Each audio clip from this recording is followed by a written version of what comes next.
Padre Celestial, tu pueblo se haya reunido al comenzar las horas de tu santo sábado para tributarte la honra, la gloria y la alabanza que tú te mereces como nuestro Dios, como nuestro gran Creador. Te pedimos, Señor, que al abrir tu santo libro, tu Santo Espíritu acompañe a tu pueblo. Acompaña especialmente a las visitas en nuestro medio, que puedan comprender el mensaje, recibirlo en el corazón y tomar la decisión de obedecer lo que tú nos enseñas. Gracias te damos por la promesa de tu compañía. Reclamamos esa promesa en el precioso nombre que sobre todo nombre, el nombre de Cristo Jesús. Amén. La Iglesia Adventista del Séptimo Día tiene un concepto de eventos finales muy diferente que todas las demás iglesias.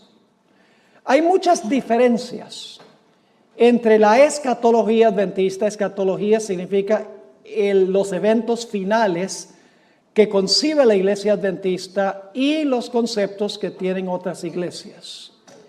Esta noche, para comenzar, voy a compartir una de esas divergencias entre la Iglesia Adventista y la mayoría de las iglesias, por lo menos las iglesias carismáticas, las iglesias pentecostales evangélicas.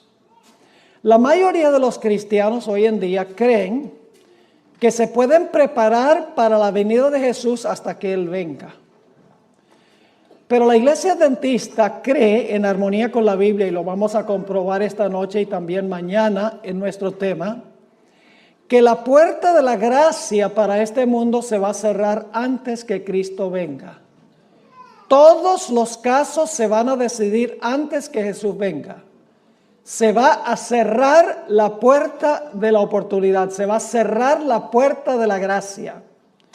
Luego va a pasar un periodo que se conoce como el tiempo de angustia. Y solo después del tiempo de angustia regresará Cristo en poder y gloria para reclamar a su pueblo.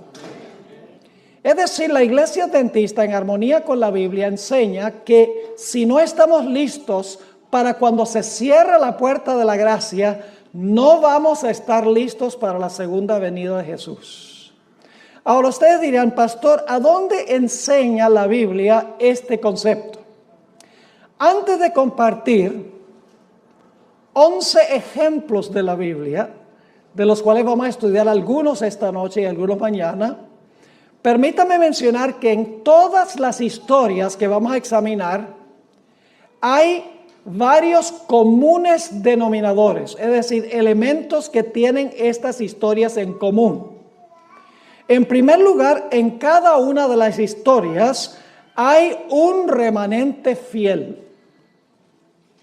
En cada una de estas historias hay enemigos del remanente fiel.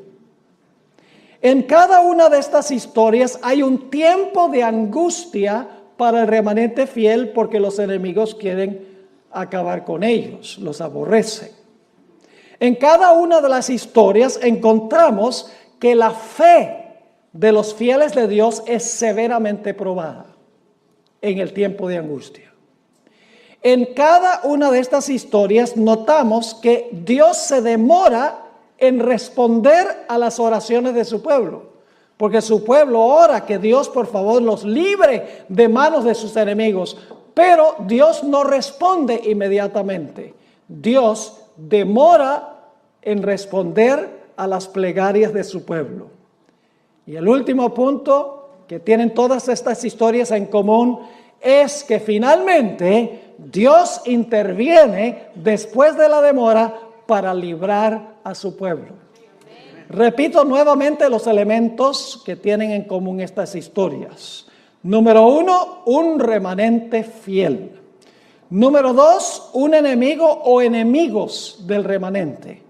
Número 3, por la enemistad de los enemigos, el pueblo de Dios pasa por un terrible tiempo de angustia. Su fe es severamente probada. Dios no responde inmediatamente, demora en responder a las plegarias de su pueblo para que Dios los libre. Pero finalmente Dios interviene y libra a su pueblo del tiempo de angustia o la crisis por la cual estamos pasando.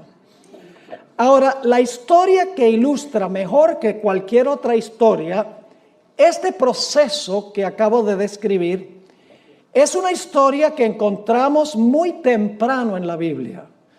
Es una historia que encontramos en el libro de Génesis. Ahora, no voy a contar toda la historia porque no es posible cubrir todos los detalles. Tengo una presentación de 1 hora nada más sobre este punto específico, pero les voy a cubrir los puntos principales. Ustedes recuerdan que antes del diluvio Dios llamó a Noé para que predicara un mensaje al mundo antediluviano. Su mensaje dividió al mundo en 2 grupos. Los que aceptaron el mensaje, que fueron todos los miembros de su familia, y los que rechazaron su mensaje. Es decir, la predicación de Noé dividió a la raza humana en 2 grupos, los salvos y los perdidos. Cuando Noé terminó de predicar su mensaje, después de 120 años, algo extraordinario sucedió. Se encuentra descrito en Génesis 7 y el versículo 16. Génesis 7 y el versículo 16. Dice allí, ¿qué sucedió cuando Noé terminó su predicación? Hablando de los animales que vinieron al arca, dice, y los que vinieron, macho y hembra de toda carne vinieron, como le había mandado Dios, y Jehová le cerró la puerta. ¿Qué hizo Jehová? Cuando Noé terminó de predicar, Jehová le cerró la puerta. Y apenas se cerró la puerta, comenzó a llover. No. Eso no lo dice la Biblia. Yo pregunto, ¿pasó un tiempo entre cuando se cerró la puerta y cuando comenzó a llover y vino la destrucción? ¿Cómo no? Ahora, durante ese tiempo, ¿los que estaban perdidos se podían salvar? ¿Y los que se salvaron se podían perder? ¿O todos los casos estaban decididos cuando se cerró la puerta? Todos los casos estaban decididos cuando se cerró la puerta. La destrucción sencillamente destruyó a los que estaban afuera cuando se cerró la puerta. ¿Me están entendiendo? Ahora, hablemos unos momentos de lo que sucedió durante el periodo entre cuando se cerró la puerta y todos los casos estaban decididos y cuando vino la destrucción o comenzó a llover. Yo pregunto, ¿creen ustedes que los que estaban dentro del arca, su fe fue severamente probada por cada día que pasó? ¿Hubo una demora en Dios responder? ¿Cómo no? Imagínense, pasa un día, cielo azul. 2 días, ni una gota. 3 días, radiante el día. 4 días, 5 días, 6 días, 7 días. Porque pasaron 7 días, el 8º día fue cuando comenzó a llover. Y los que estaban afuera, ¿cómo se portaron durante esos 7 días? ¿Creen que cada día se portaron peor que el día anterior?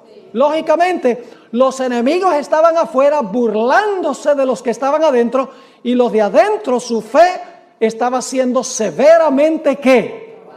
Probada.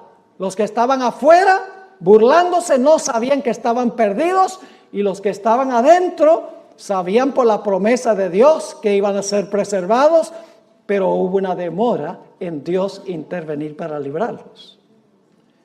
Es decir, hay un periodo de tiempo entre cuando se cierra la puerta, termina la predicación, ya nadie se puede salvar, y cuando finalmente viene la destrucción. Ahora ustedes dicen, pero ¿será que al final de la historia va a pasar lo mismo? Vamos a ver lo que dijo Jesús. Mateo 24 y el versículo 37 al 39. Mateo 24 y el versículo 37 al versículo 39. Aquí Jesús nos va a decir qué importancia tiene esta historia para el tiempo del fin.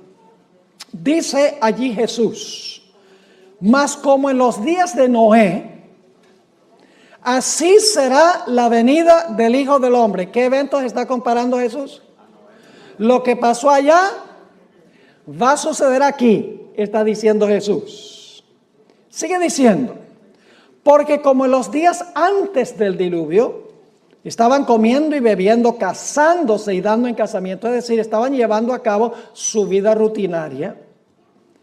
Ahora viene una palabrita muy importante, hasta, es una palabra que marca un momento de tiempo, dice, estaban haciendo esto hasta el día en que Noé, ¿qué? Entró en el arca. Pero ahora fíjense lo que sigue diciendo. Y no entendieron, ¿quiénes no entendieron? Los que estaban afuera, muy bien. Y no entendieron hasta que vino el diluvio. ¿Qué no entendieron entre cuando se cerró la puerta y vino el diluvio? Los que estaban afuera, ¿qué no entendieron? ¿Qué no supieron?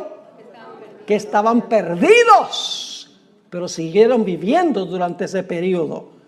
Dice, hasta que vino el diluvio y se los llevó a todos, y luego dice, así será también la venida del Hijo del Hombre. ¿Se va a cerrar la puerta de la gracia antes que Jesús venga? Seguro. En el mundo va a haber un grupo de personas que no van a saber que están perdidos. Va a haber un grupo cuya fe será severamente probada. Pasará el pueblo de Dios por un tiempo angustioso donde sus enemigos se van a burlar de ellos. Finalmente Dios intervendrá para librar a su pueblo cumpliendo su palabra. ¿Cómo no? Ahora permítame ilustrarlo de otra forma. Jesús dijo que Él iba a venir como ladrón en la noche.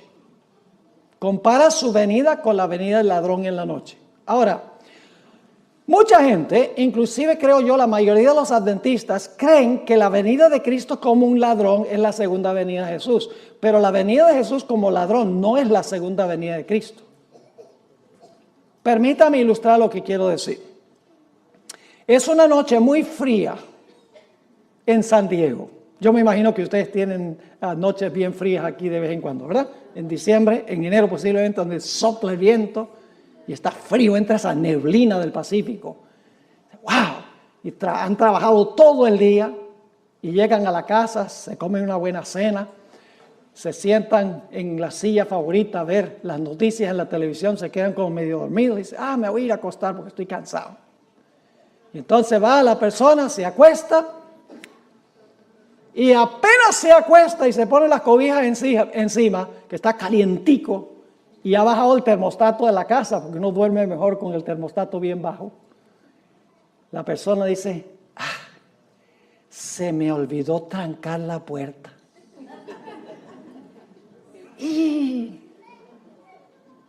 estoy aquí debajo de esta cobija calientico, sabroso. Qué flojera me da salirme de debajo de la cobija para ir a trancar la puerta, y la persona dice, al fin y al cabo yo llevo viviendo en esta casa 25 años y nunca ha llegado el ladrón. Y se queda con las cobijas puestas. A medianoche, porque Jesús dijo que vendrá como un ladrón a medianoche. A medianoche, a que no adivinan quién llega. El ladrón llega, exactamente. Y el que está en la casa está ¿qué? Durmiendo. No sabe que el ladrón ha venido. Y el ladrón entra a la casa y se roba la cámara de video, se roba el celular, se roba el dinero que consigue, mejor dicho, se roba todo lo que tiene valor y se va. Los que están adentro de la casa no saben que el ladrón ha venido.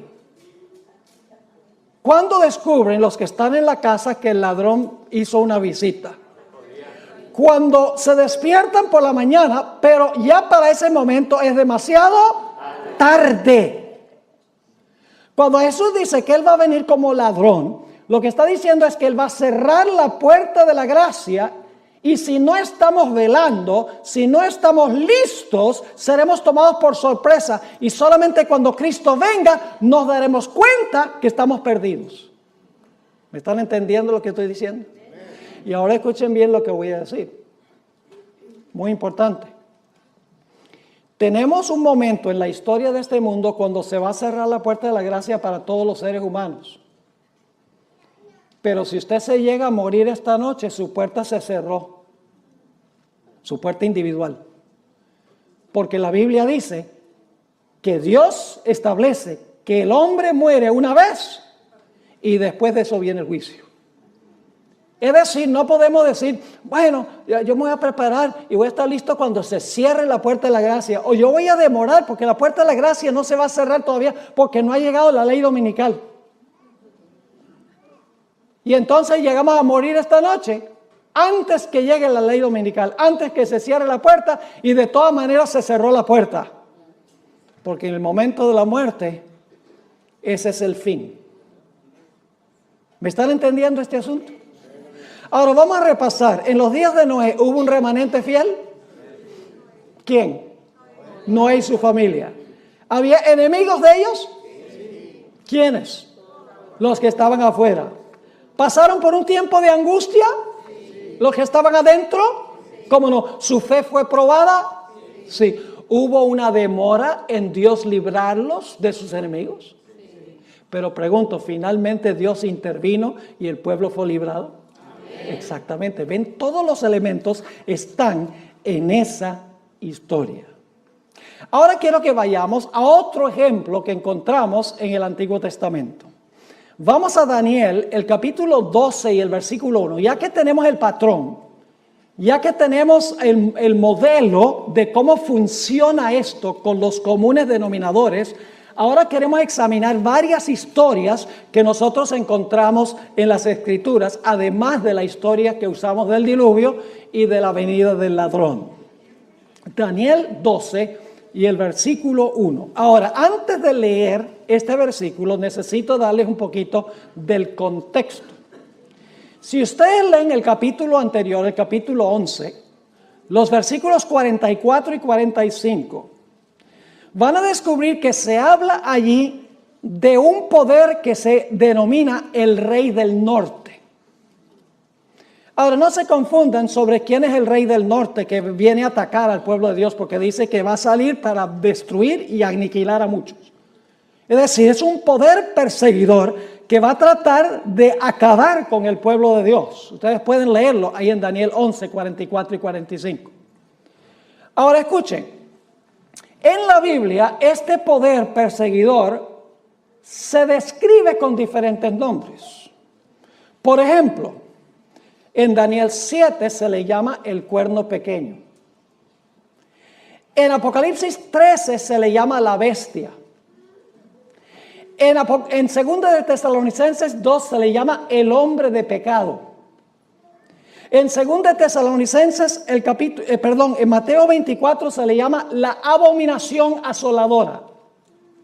En Apocalipsis 17 este poder se le llama la ramera. Y en 1 de Juan, el capítulo 2, se le llama el anticristo. Todos esos nombres se aplican al mismo sistema. Son perspectivas distintas del mismo sistema. Así que el Rey del Norte es lo mismo que el cuerno pequeño o la bestia. La abominación asoladora, la ramera, el hombre de pecado. Todos son nombres que describen el último poder que va a perseguir y oprimir al pueblo de Dios. Y ya hemos estudiado en cuanto al cuerno pequeño y la bestia. Y hemos visto que el cuerno pequeño y la bestia representan ¿qué poder? Representan el papado. Exactamente, lo cubrimos en detalle examinando estas profecías matemáticamente. Así que viene el Rey del Norte, el enemigo final del pueblo de Dios, y los versículos 44 y 45 del capítulo 11 dice que va a salir para destruir y aniquilar al pueblo de Dios. Pero cuando está a punto de hacerlo, tenemos lo que se describe en Daniel 12 y el versículo 1. Dice allí, en aquel tiempo, es decir, cuando el Rey del Norte sale para destruir al pueblo de Dios, se levantará Miguel. ¿Qué va a pasar cuando el pueblo de Dios esté siendo perseguido finalmente? ¿Qué va a pasar? ¿Se va a levantar quién? Miguel. Se va a levantar Miguel. Ahora, ¿quién es Miguel? Hay mucho debate en el mundo teológico sobre quién es Miguel. No hay necesidad de debatir quién es Miguel, porque Miguel es un nombre que se le atribuye a Cristo Jesús. El nombre Miguel significa ¿quién es como Dios? También se conoce como el arcángel Miguel. Ahora escuchen bien, Jesús no es un ángel. Jesús es un mensajero. La palabra ángel significa mensajero. Jesús se llama Miguel, pero Jesús es eterno Dios, según la Sagrada Escritura. Pero Miguel es uno de los nombres de Jesús. Es el arcángel del pacto. Es el arcángel que resucita a los muertos a la segunda venida. Vendrá con la voz del arcángel y con trompeta de Dios. Es el que resucita a los muertos. Y todos sabemos que ese es ¿quién? Ese es Cristo Jesús. Así que cuando el rey del norte, el último poder, sale a destruir al pueblo de Dios, dice, se levantará Miguel. Ahora, ¿qué significa eso? Se levantará Miguel. ¿Qué significa la palabra se levantará? Tenemos que regresar al capítulo 11 para entender qué significa se levantará Miguel. Vamos a Daniel, el capítulo 11 y el versículo 2 y el versículo 3. Daniel 11 y el versículo 2 y el versículo 3. Ahora, lamentablemente, en la traducción no se traduce la palabra igual, pero es la idéntica palabra hebrea que se usa en Daniel 12:1. Levantará es la mismita palabra que vamos a ver en los versículos 2 y 3 del capítulo 11. Fíjense lo que dice allí. Y ahora yo te mostraré la verdad. He aquí que aún habrá 3 reyes en Persia. Esa palabra habrá se podría traducir, se levantarán 3 reyes en Persia. ¿Qué significa eso? Que de aquí en adelante se levantarán 3 reyes en Persia. Significa que después de eso van a reinar 3 reyes en Persia, ¿sí o no? Van a ocupar el trono 3 reyes en Persia. Se van a levantar para gobernar. Ahora, note que sigue diciendo aquí, ahora yo te mostraré la verdad, he aquí que aún habrá o se levantarán 3 reyes en Persia, y el cuarto se hará de grandes riquezas más que todos ellos, y al hacerse fuerte con sus riquezas, levantará a todos contra el reino de Grecia. Y luego dice, se levantará luego un rey valiente. Esa palabra levantará es la mismita palabra que se usa en Daniel 12:1. ¿Qué significa eso? Que se levantará luego un rey valiente. Significa que un rey valiente va a comenzar ¿a qué? A reinar o a gobernar. Así que dice, el cual dominará con gran poder y hará su voluntad. Así que, ¿qué significa cuando dice que Miguel se levantará? Significa que Miguel va a comenzar a reinar. ¿Me están entendiendo lo que estoy diciendo? Ahora escuchen bien. ¿Qué es el reino de Cristo? Generalmente nosotros pensamos del reino de Cristo en términos geográficos. Decimos, el reino de Cristo es este mundo, es este planeta. Pero ¿saben lo que es el reino de Cristo? El reino de Cristo se compone de los sujetos de su reino. De los fieles que pertenecen a su reino. Ahora yo pregunto, ¿cómo se determina quién es un fiel miembro del reino de Jesús? ¿Cuándo se determina quiénes son fieles miembros del reino de Jesús? Se determina en otra doctrina que en realidad ninguna iglesia enseña, sino la iglesia adventista. Se determina en el juicio investigador antes de la segunda venida de Jesús.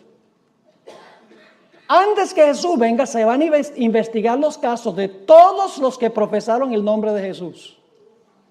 Todos los que dijeron seguir a Jesús, se van a examinar sus casos para ver si su profesión es genuina o no. Y usted dice, ¿por qué se va a hacer eso? Bueno, déjenme preguntarles, ¿en la iglesia hay trigo y cizaña? ¿Sí? ¿La cizaña se parece al trigo? Sí. ¿Las cizañas son personas que profesan servir a Jesús? Sí. Entonces, ¿en algún momento hay que distinguir entre el trigo y la cizaña? Sí. ¿En la iglesia hay vírgenes sabias y vírgenes fatuas? Sí. ¿Las fatuas también profesan seguir a Jesús? Sí. Tienen lámparas y las lámparas tienen aunque sea un poquito de aceite. Lo que no tienen es aceite extra. Yo pregunto, ¿en la iglesia hay buenos peces y malos peces? Sí. Jesús usó la parábola de la pesca. Digo, nosotros somos los pescadores, el barco es la iglesia y el tirar la red es la predicación del evangelio. Y cuando usted tira la red, usted pesca solo pececitos buenos. No. En la iglesia hay peces buenos y peces malos. ¿Hay que hacer alguna separación? Yo no les voy a contar la historia, pero cuando yo crecí en Venezuela, íbamos a una isla que se llama Margarita, en vacación, nosotros la familia, y nos gustaba ir a una playa que se llamaba El Tirano, a donde entraban los pescadores tempranito por la mañana. ¿Y saben qué hacían? Llegaban a la playa con las redes, y las redes tenían toda clase de animal marino. Tenían tiburones pequeños, estrellas de mar, tenían pulpos, tenían un pez así con una cabeza bien grande, con un cuerpo así delgadito, le dicen sapo allá, que tenía unas púas así venenosas, era como un bagre. Y los pescadores se sentaban en la orilla y tenían una canasta para los peces buenos y otra canasta para los peces malos, o por los animales marinos malos. Había que hacer una obra de ¿qué? De separación. La red del evangelio reúne peces buenos y peces malos, pero en el juicio Cristo examina para ver quién es quién. Yo pregunto, ¿en la iglesia hay personas que tienen apariencia de piedad, pero en realidad no tienen el poder de la piedad? Lo dice el apóstol Pablo. Yo pregunto, ¿inclusive hay ministros que se disfrazan como ministros de justicia?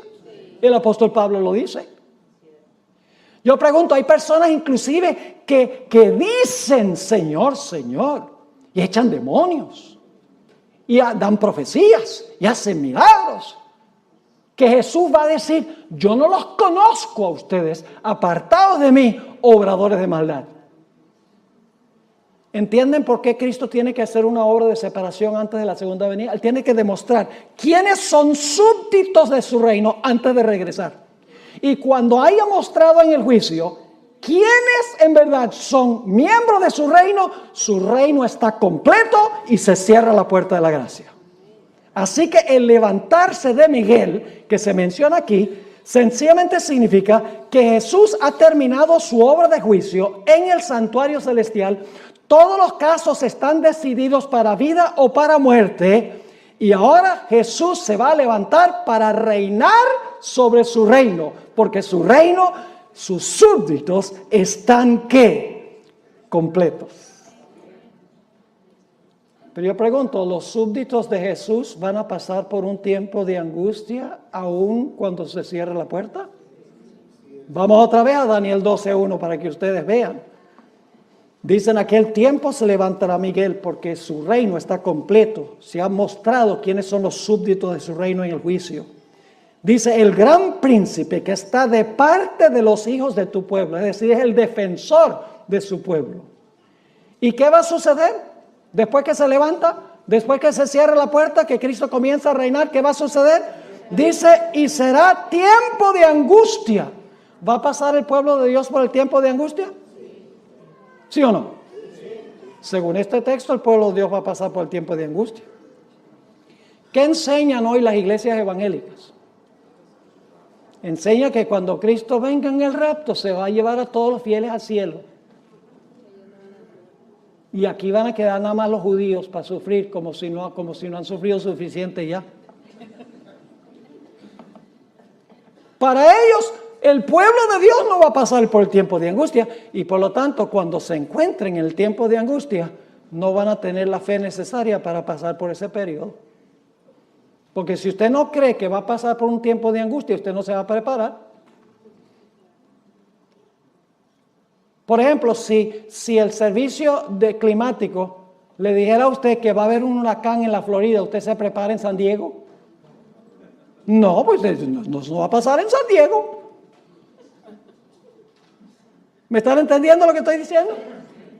Si usted no cree que va a pasar por el tiempo de angustia, ¿para qué se va a preparar para ese evento? La mayoría de los seres humanos serán tomados por sorpresa durante el tiempo de angustia sin ninguna preparación, y muchos adventistas también.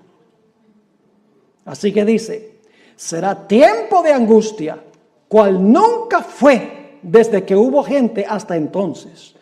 Pero aquí viene la buena nueva. Sí, el pueblo de Dios va a pasar por el tiempo de angustia, pero Cristo se va a levantar para defender a su reino.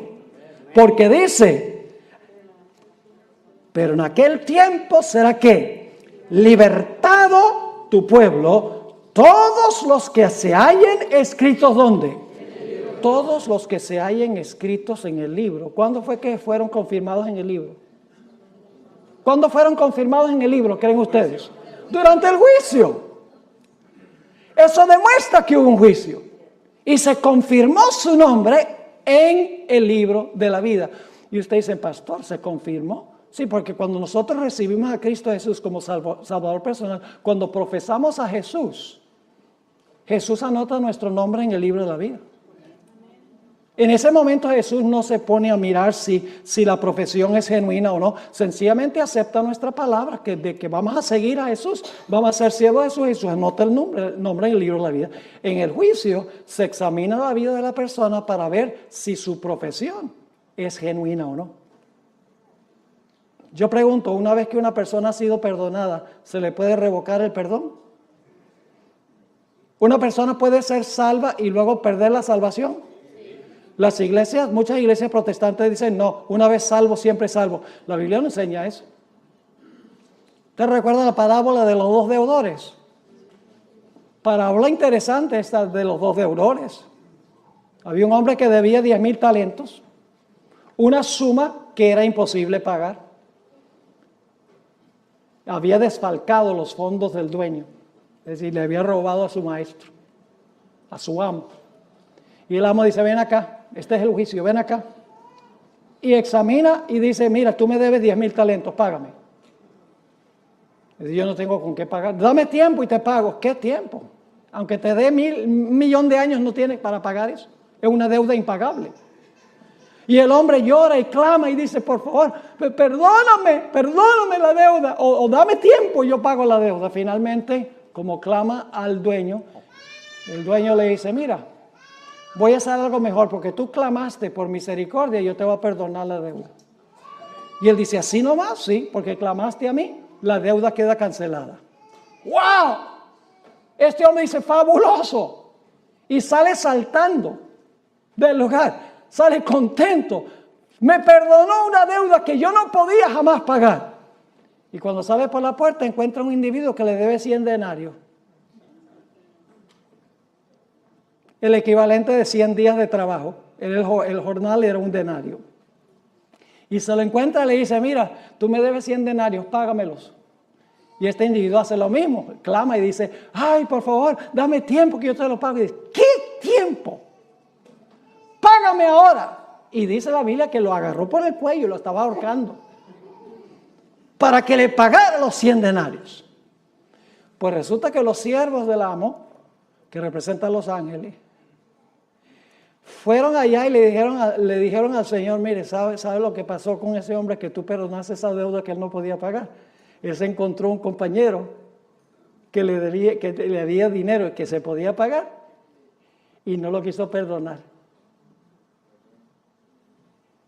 Y el Señor dice, tráigame a ese reo acá. Y lo trae.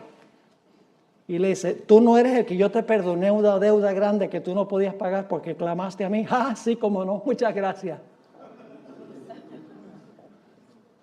Y dice, ¿qué es esto que yo oigo de ti? Que si yo te perdono una deuda grande que no podías pagar porque clamaste a mí, tú no eres capaz de perdonarle una deuda a uno que te debe mucho menos porque clama a ti. Perdona nuestras deudas como nosotros perdonamos a nuestros deudores. Y dice que le revocó el perdón. Le revocó el perdón y lo mandó a la cárcel hasta que pagara todo lo que debía y seguro murió en la cárcel. ¿Están entendiendo? Ese hombre tenía lágrimas de cocodrilo. Él no estaba arrepentido por haberle robado a su amo. Estaba triste por el castigo que le iba a tocar. Y se demostró por la forma en que trató a sus semejantes. ¿Están entendiendo este asunto? Así que, mis queridos hermanos y hermanas, Cristo va a librar a su pueblo, todos los que están escritos en el libro, cuyos nombres son confirmados en el libro, en el juicio, a donde se examina a cada profeso seguidor de Jesús. Ahí está en Daniel 12 y el versículo 1. Ahora, quiero que recuerden la palabra libertado. En aquel tiempo será libertado tu pueblo. Mañana vamos a hablar un poquito más de esta palabra. Saben que en Daniel la palabra libertado se encuentra solamente en 3 capítulos de Daniel. En Daniel 12:1, que leímos. En Daniel 3, los jóvenes que fueron echados al horno de fuego. Y en Daniel 6, cuando Daniel fue echado al foso de los leones. Los únicos lugares en el libro de Daniel a donde se usa la palabra librado o librar. Entonces debe haber una conexión entre Daniel 12:1 y Daniel 3 y Daniel 6. ¿Están conmigo hasta ahora? Ahora vamos a otra historia de la Biblia. Recuerden nuevamente los elementos comunes. Un remanente que fiel. Enemigos. Un tiempo de angustia. La fe del fiel Hijo de Dios es probada. Dios se demora en responder la plegaria de su siervo y finalmente su siervo es librado. Ahora vamos a estudiar la vida de Jacob, porque ustedes saben que esto se llama el tiempo de angustia de Jacob. Pues si se llama el tiempo de angustia de Jacob, ¿a dónde tenemos que ir para entender el tiempo de angustia de Jacob? Pues sería bueno ir a la historia de...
Si es el tiempo de angustia de Jacob.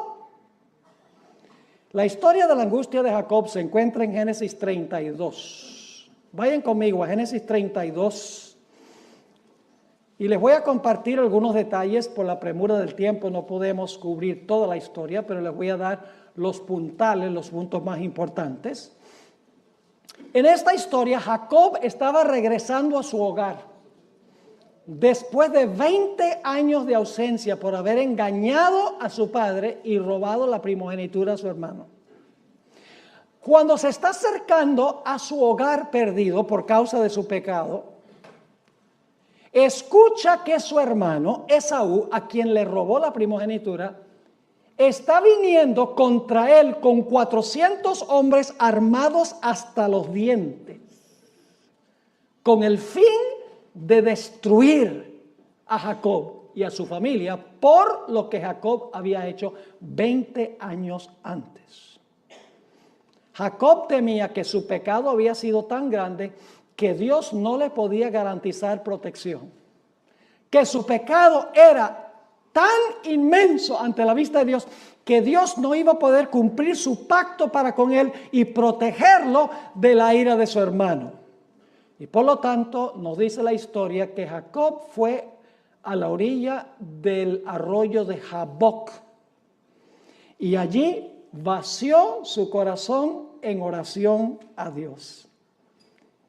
Pidió a Dios 2 cosas. 1, dame la seguridad del perdón. Dame la seguridad de que tú me aceptas. de que mi pecado ha sido perdonado. Y luego dice, con esa certeza, dame la seguridad que tú vas a protegerme de la enemistad de mi hermano, que viene con los 400 hombres con la intención de destruirme junto con mi familia. Vamos a leer la historia, como se encuentra en Génesis 32, 9 al 11. Aquí se describe la oración de Jacob y aparece otra vez la palabra clave. Dice allí, y dijo Jacob, Dios de mi padre Abraham y Dios de mi padre Isaac, Jehová, que me dijiste, vuélvete a tu tierra y a tu parentela, y yo te haré bien. Y luego noten lo que dice Jacob.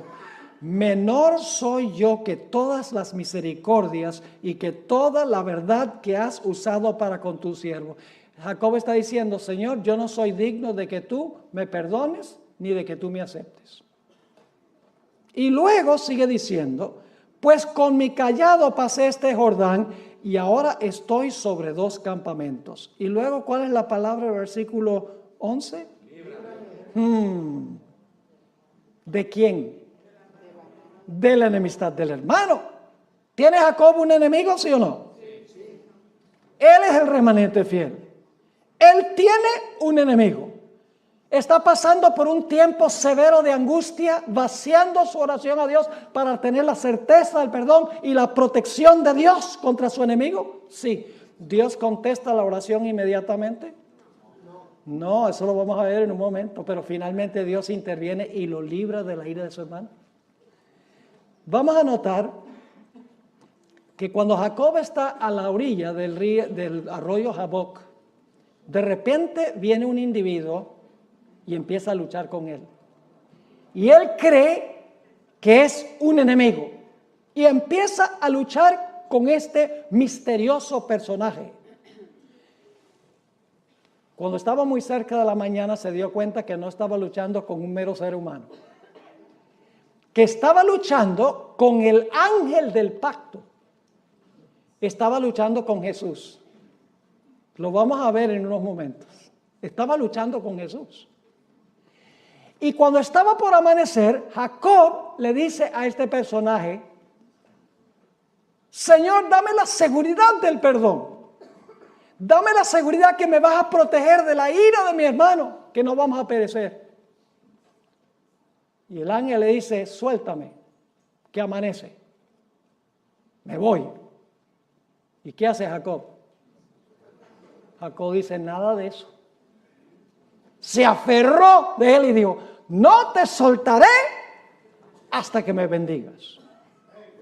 Y luego otra vez el ángel dice, suéltame porque amanece. Jacob dice, no way.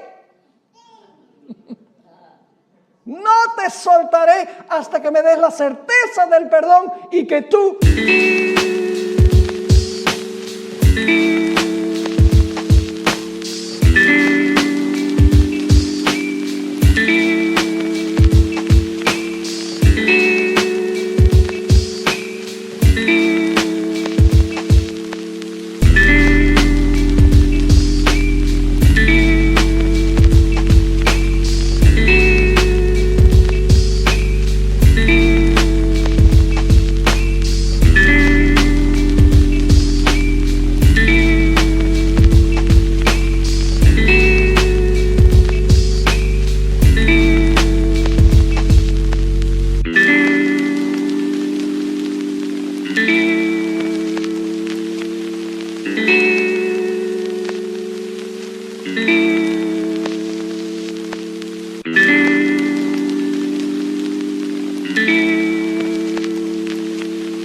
Me vas a proteger de manos de mi enemigo. Y nos dice la historia que en ese lugar el ángel bendijo a Jacob. Y luego le cambió el nombre porque su carácter había cambiado. Dios le dijo, tu nombre no será más llamado suplantador. Jacob significa suplantador, alguien que procura robarle el puesto a otro. sino que tu nombre será llamado Israel, porque has luchado con Dios y con los hombres y has prevalecido. Leamos la historia como se relata en Génesis 32, 24 al 30. Génesis 32 y el versículo 24. Así se quedó Jacob solo y luchó con él un varón hasta que rayaba el alba. Y cuando el varón vio que no podía con él, tocó en el sitio del encaje de su muslo y se descoyuntó el muslo de Jacob mientras que con él luchaba. Y dijo el personaje: déjame, porque raya el alba. Y Jacob le respondió: no te dejaré si no me bendices. Y el varón le dijo: ¿cuál es tu nombre? Y él respondió: Jacob. Y el varón le dijo: no se dirá más tu nombre Jacob, sino Israel, que significa príncipe de Dios, porque has luchado con Dios y con los hombres y has ¿qué? Vencido. Entonces Jacob le preguntó y le dijo: declárame ahora tu nombre. Y el varón respondió: ¿por qué me preguntas por mi nombre? Y lo bendijo allí. Ahora, ¿quién fue este personaje con quien luchó Jacob toda la noche para tener la seguridad del perdón y la seguridad de la protección contra la ira de su hermano?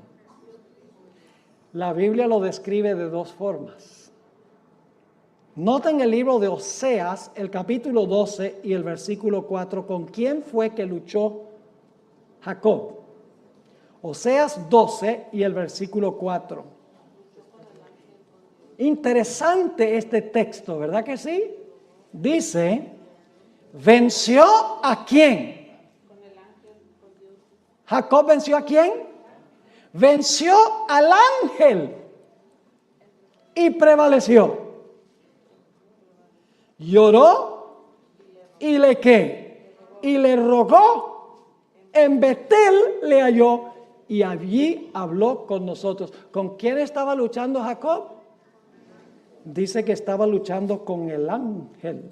Lloró y rogó al ángel, dice aquí. Y usted dice: entonces el que estaba luchando con Jacob era el ángel. Sí, era el personaje que en el Antiguo Testamento se le llama el ángel de Jehová. Jesús. Ahora vuelvo a decir que el ángel de Jehová no es un ángel, no es una criatura. El ángel de Jehová es Jesús. Y Jesús es eterno Dios. Pero en el Antiguo Testamento se le llama el ángel o el mensajero de Jehová. Y ustedes dicen: ¿cómo sabe que ese ángel en realidad era Jehová? Por el nombre que Jacob le puso al lugar. Noten Génesis 32 y el versículo 30, el nombre que le dio Jacob a ese lugar. Dice en Génesis 32, 30, y llamó Jacob el nombre de aquel lugar, ¿qué cosa? Peniel. ¿Sabe lo que significa la palabra Peniel? Viene de dos palabras hebreas, pen y el. Significa rostro de Dios. ¿Cómo llamó Jacob el lugar donde luchó con el ángel? El rostro de Dios. ¿Por qué razón? Dice: porque dijo: vi a Dios cara a cara y fue, ¿cuál es la palabra clave ahí? Fue librada mi alma. ¿Están captando la perspectiva? Ahora yo pregunto: al final de la historia, ¿los enemigos del pueblo de Dios van a venir en contra de ellos? ¿Ustedes creen? ¿El pueblo de Dios va a clamar día y noche para que Dios los libre de manos de sus enemigos? ¿Su fe será severamente probada? Ciertamente que sí. El pueblo de Dios finalmente se la ha librado de la ira de la bestia, de su imagen y de la prueba sobre su marca. ¿Cómo no? Ahora queremos ir a otro ejemplo del Antiguo Testamento. El cautiverio de Israel en Babilonia. Permítanme mencionarles los elementos claves antes de leer el pasaje.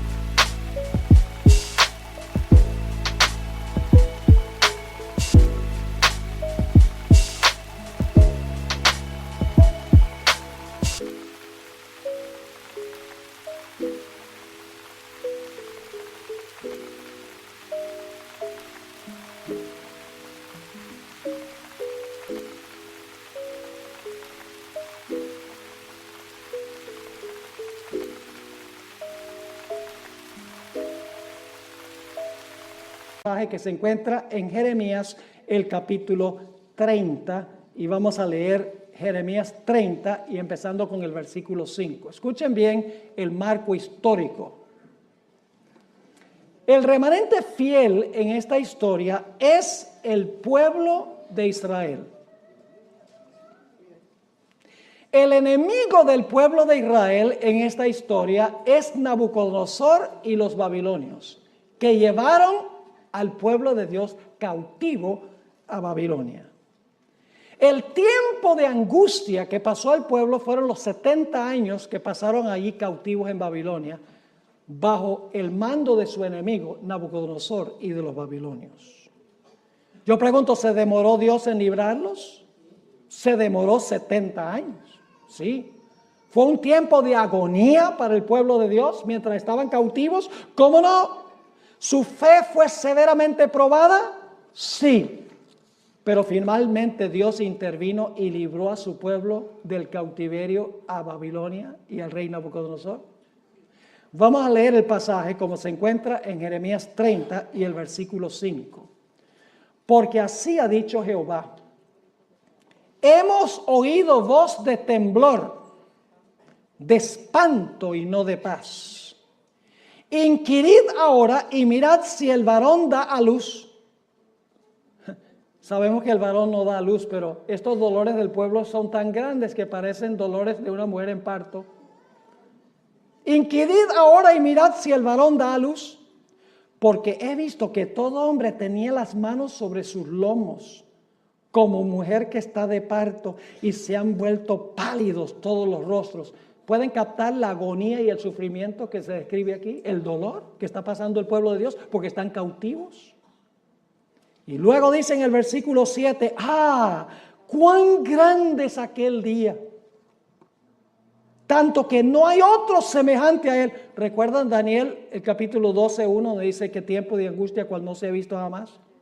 Aquí está la expresión, que no hay otro semejante a él. Y luego, ¿cómo se llama este tiempo? Tiempo de angustia, ¿para quién? Para Jacob. Ahora es el pueblo, porque en este tiempo Jacob estaba muerto. Jacob es un sinónimo del pueblo de Israel. Dice, tiempo de angustia para Jacob, pero ahora escuche la palabra clave otra vez. Pero de ella será librado. Gloria a Dios. ¿Están viendo en todas estas historias el tema clave? Mas será librado. En aquel día, dice Jehová de los ejércitos, yo quebraré su yugo de tu cuello, es decir, del enemigo. Voy a quebrar su yugo de tu cuello y romperé tus coyundas. Y extranjeros no lo volverán más a poner en servidumbre, sino que servirán a Jehová su Dios y a David su rey, a quien yo les levantaré. Eso no puede ser el David literal, porque David ya estaba muerto. Está hablando de quién va a reinar sobre su pueblo. No David, sino el hijo de David, que es ¿quién? Cristo Jesús. Vamos a notar otro panorama que da la Biblia. Mateo 24 y el versículo 21 y 22. Hermanos y hermanas, nosotros ni siquiera nos imaginamos cómo va a ser ese periodo. Nosotros ahora vivimos más o menos cómodos. Tenemos nuestra casita, tenemos 1 o 2 carros, tenemos algo de dinero en el banco, tenemos ropa, tenemos libertad para movilizarnos de un lado para otro, podemos reunirnos libremente en la iglesia. Todo eso va a llegar a su fin. El pueblo de Dios lo va a perder todo, lo vamos a ver en la próxima historia que voy a cubrir. Y el pueblo de Dios va a tener que huir y dejarlo todo. ¿Está usted dispuesto a dejarlo todo? Me hace pensar de algunos adventistas que dicen, pastor, a mí no me alcanza el dinero para diezmar. No me alcanza. Y yo les digo, mire, yo tengo una fórmula donde siempre les alcanza diezmar. Diezmen primero. Y cuando digo eso, dicen, ay, pero si diezmo primero no me alcanza para pagar las cuentas. Entonces, usted por pagar las cuentas le va a robar a Dios. Y saben que muchos de esos mismos que dicen, no me alcanza el dinero para diezmar, dicen, pero el día que lo tenga que entregar todo por Cristo, lo entrego todo.